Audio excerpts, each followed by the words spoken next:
آسمان قدرت الہیہ کی بہت بڑی نشانی ہے۔ سورہ ملک اٹھائیے، اللہ تعالیٰ ارشاد فرماتا ہے ذرا آسمان کی طرف نظر اٹھا کے دیکھو، تمہاری نظر پلٹ آئے گی نامراد ہو کہ آسمان میں تمہیں نقص نظر نہیں آئے گا۔ یہ اللہ کی تخلیق ہے۔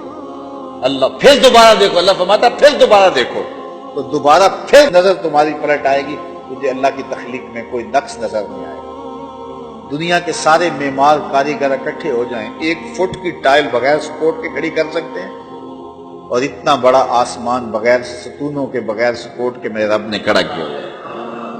تو یہ رب کی قدرت کی نشانی تھی۔ حضور گئے، جبریل نے دستک دی، آواز آئی کون؟ کہا جبریل۔ کہا من معک، تمہارے ساتھ کون ہے؟ تو کہا میرے ساتھ رسول رحمت صلی اللہ علیہ وسلم۔ حضور کا نام لیا تو آسمان کے دروازے کھول دیے گئے۔ پھر بیت المعمور میں گئے، یہ فرشتوں کا قبلہ ہے، بالکل کعبہ شریف کے اوپر آسمانوں پہ۔ تو وہاں حضور علیہ السلام گئے، وہ نظر دکھایا گیا، انبیاء سے ملاقاتیں ہوئی، اور پھر حضور سجدہ پہ گئے۔ جبریل کی بے بسی کہ وہ لو دنو تو خطوۃ اللہ ترک، تو اگر 1 قدم بھی آگے بڑھوں تو جل کے راکھ ہو جاتا ہوں، اور حضور پھر آگے بڑھ گئے۔ جنت دوزخ کا مشاہدہ آپ علماء سے بارہا سنتے ہیں، مختلف لوگوں کو عذابوں میں مبتلا دیکھا۔ ایک شخص کو دیکھا کہ اس کا سر کچلا جا رہا ہے اور پھر ٹھیک ہو جاتا ہے، پھر پتھر سے کوٹا جا رہا ہے۔ پوچھا جبریل یہ کون لوگ ہیں؟ کہا یہ وہ بدبخت ہے جن کا سر نماز سے بوجھل رہتا تھا۔ نماز کی بات ہو، بعض کا مسجد کے قریب بھی لوگ بیٹھے ہو، اذان تو کھسکنا شروع ہو جاتا ہے۔ جنازے میں بعض کا پروگرام بن جاتا چلو نماز بھی پڑھا لیں یہیں، تو کئی لوگ کھسک کے دائیں بائیں ہو جاتے ہیں، ان کا سر بوجھل ہو جاتا ہے نماز کے۔ کتنی بدبختی ہے۔ میرے بزرگ فرمایا کرتے تھے صبح چڑیاں بھی گھونسلوں میں رب کا نام لے رہی ہوتی، حشرات الارض بھی بلوں سے سر نکال کے رب کا نام لے رہے ہوتے۔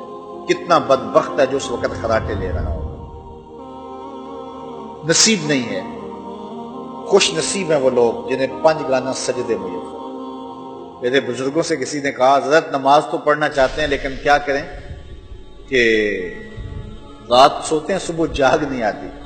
تو فرمانے لگے ارادہ پکا ہو تو نیند نہیں آتی، تم کہتے ہو جاگ نہیں آتی، میں کہتا ہوں نیند نہیں آتی۔ تو کہا ان کے سر نماز کی وجہ سے بوجھل رہا کرتے۔ کچھ لوگوں کو دیکھا کہ ان کے سامنے انواع اقسام کے کھانے پڑے ہوئے ہیں لیکن ان کو نہیں لے رہے، متعفن بدبودار چیزیں ہیں ان کو لے گئے، نوچ نوچ کے کھا رہے۔ پوچھا جبریل یہ کون لوگ ہیں کہ کھانے پڑے ہوئے ہیں، خوشبودار پڑے ہوئے ہیں، مرغن پڑے ہوئے ہیں لیکن وہ نہیں لے رہے، اور یہ بدبودار متعفن چیزیں توڑ توڑ کے کھا رہے ہیں؟ کہا یہ وہ بد نصیب لوگ ہیں جن کو پاکیزہ ستھری بیویاں میسر تھیں لیکن وہ بدکاریاں کیا کرتے تھے۔ یہ وہ بدبخت لوگ ہیں، وہ بد نصیب لوگ ہیں۔ ایسے کچھ لوگوں کے پیٹ بڑے ہوئے دیکھے تو کہا کہ یہ سود خور ہے۔ کچھ لوگوں کو دیکھا لمبے لمبے تانبے کے ناخن ہیں اور اپنے بدن کو نوچ رہے ہیں، کہا یہ چغل خور ہے۔ اللہ اکبر۔ اسی طرح مختلف لوگوں کو مختلف حالتوں میں دیکھا۔ ایک بیل کو دیکھا کہ ایک چھوٹے سے سوراخ سے باہر نکلتا ہے، دوبارہ اس میں گھسنا چاہتا لیکن گھس نہیں پاتا۔ پوچھا یہ کیا ہے؟ تو جبریل نے کہا یہ وہ شخص کی مثال ہے جو زبان سے بڑا بول نکال بیٹھتا ہے پھر پورا نہیں کر پاتا۔ تو ایک ایک چیز حضور علیہ الصلوۃ والسلام کو دکھائی گئی، بلکہ جنت کا بھی مشاہدہ کروایا گیا۔ حضور فرماتے ہیں کہ اے عمر میں جنت میں گیا تو میں نے تیرا محل دیکھا، اور فرمایا عمر میرا جی چاہا کہ میں اس محل کے اندر جاؤں لیکن مجھے تیری غیرت یاد آ گئی اور میں نہیں گیا۔ حضرت عمر رو پڑے، عرض کی حضور کیا میں آپ سے غیرت کروں گا؟ حضرت بلال حبشی کو ملے، کہا بلال تو کون سا نیک عمل کرتا ہے، جنت میں تیرے قدموں کی آہٹ کو سنا ہے۔ حضرت بلال رو پڑے، عرض کی حضور میں جب بھی وضو کرتا ہوں تو تحیت الوضو کے 2 نفل پڑھ لیتا ہوں۔